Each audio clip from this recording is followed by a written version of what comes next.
Muy buenos días, estudiantes de sexto grado. Les saluda la Miss Ana Chaihuaque del área de personal social. Antes de iniciar con nuestro tema, no olvidemos las recomendaciones ante la pandemia. Lavarnos siempre las manos, mantener el distanciamiento social, usar doble mascarilla y protector facial cuando salimos de casa. Bien, estudiantes, el día de hoy, jueves 24 de junio, estamos dando inicio a lo que corresponde la cuarta unidad con nuestro tema segundo gobierno de Fernando Belaúnde Terry. Pues Fernando Belaúnde Terry asume por segunda vez la presidencia del Perú el 28 de julio de 1980.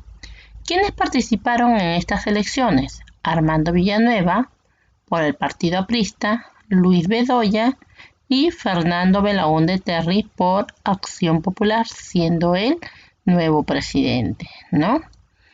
En lo que corresponde al aspecto político, no obtuvo mayoría en el Congreso, por lo tanto se unió con Luis Bedoya. También tuvo que soportar una dura oposición del Partido Aprista, ¿no? Y del Partido de la Izquierda. ¿Cuáles son las acciones que él realizó? Pues en ese mismo momento, ¿no? En ese mismo instante, él devolvió los medios de comunicación a sus legítimos dueños y también restableció ¿qué cosa? El sufragio popular para elección de alcaldes. Es pues ahí donde aumenta su popularidad. Los desaciertos y acciones de corrupción diluyó su aceptación. Se benefició obviamente el Partido Aprista y la izquierda, ¿no? Ahora vamos a ver sobre el aspecto económico. Pero antes de ello también tenemos que saber qué cosa. Que su gobierno generó una alianza política con el PPC, ¿ya? Mientras que la mayoría de la izquierda peruana se unió a la Izquierda Unida, que llegaría a la alcaldía de Lima con Alfonso Barrantes, quien creó el programa social Vaso de Leche. En el segundo gobierno de Belaúnde inició con nuestros espíritus democráticos. Apenas asumió el cargo, el presidente Belaúnde ordenó que se publicara y se cumpliera plenamente la Constitución del año 1979. En el aspecto económico se desarrolló una política de corte liberal. ¿Quién formó su equipo en el aspecto económico?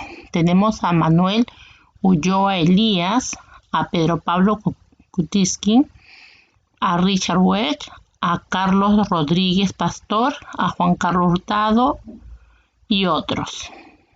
¿Cuáles son los problemas que se presentaron en el aspecto económico?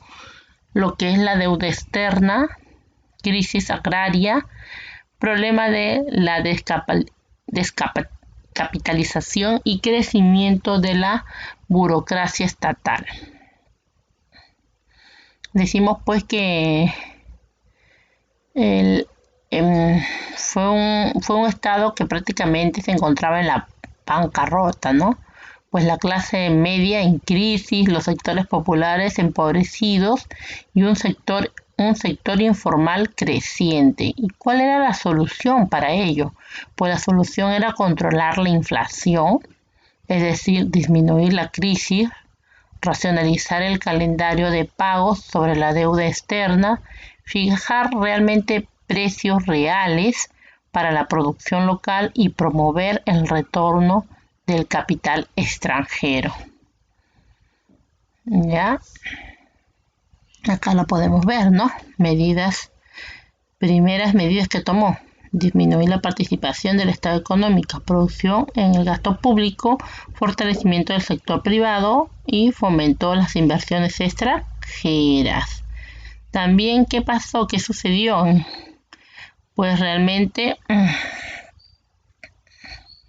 en 1983 ocurrió ¿qué cosa? El fenómeno del Niño, que ocasionó graves daños en la agricultura y la infraestructura vial.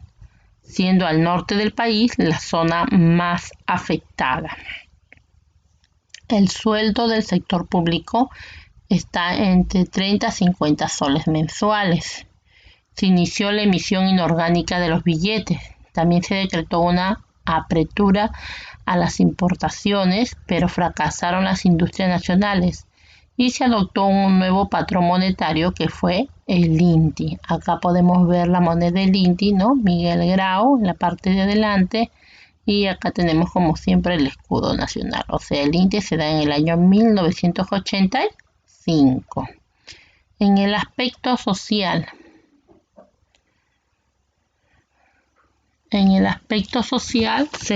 se existieron lo que es la movilidad públicas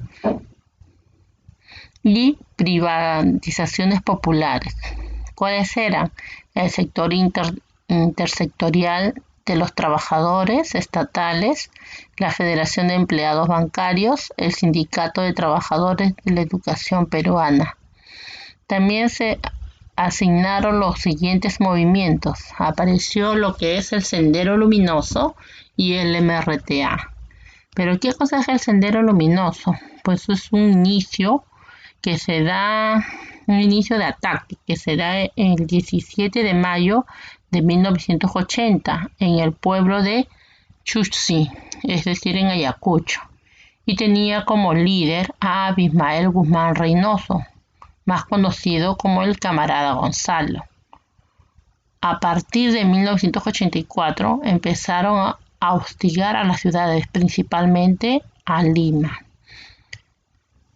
El MRTA, más conocido como Movimiento Revolucionario Tupac Amaru, se da en junio de 1984, donde inicia sus acciones en Juanjuy, que es en el departamento de San Martín, y su líder fue Víctor Polay Campos. En el aspecto internacional, pues se realizó lo que es el conflicto más conocido como de la Cordillera Cóndor, ¿no? Con Ecuador en 1981.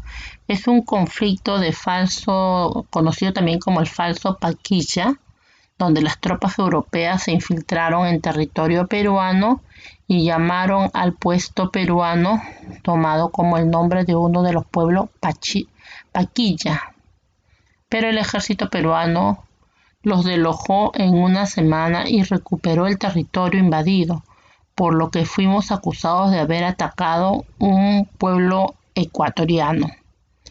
Finalmente, pues no, se demostró que era falso, ¿no? Que era un falso Paquilla, ¿ya? Ahí lo podemos ver, ¿no? Los ecuatorianos instalaron una base militar en nuestro territorio, que fue el falso Paquilla. Desde los 60, Ecuador desconocía el protocolo de Río de Janeiro en el año 1942.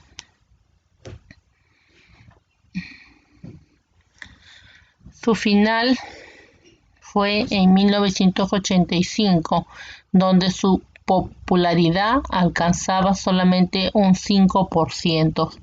En este año se dan las elecciones, ¿no? Con estas elecciones participaron Alan García Pérez por el Partido Aprista, Alfonso Barrientos por Izquierda Unida, Luis Bedoya Reyes, Convergencia Democrática, y Javier Alba Orlandi. Aquí está concluyendo lo que viene a ser el segundo gobierno de Fernando Belaúnde. Gracias, estudiantes.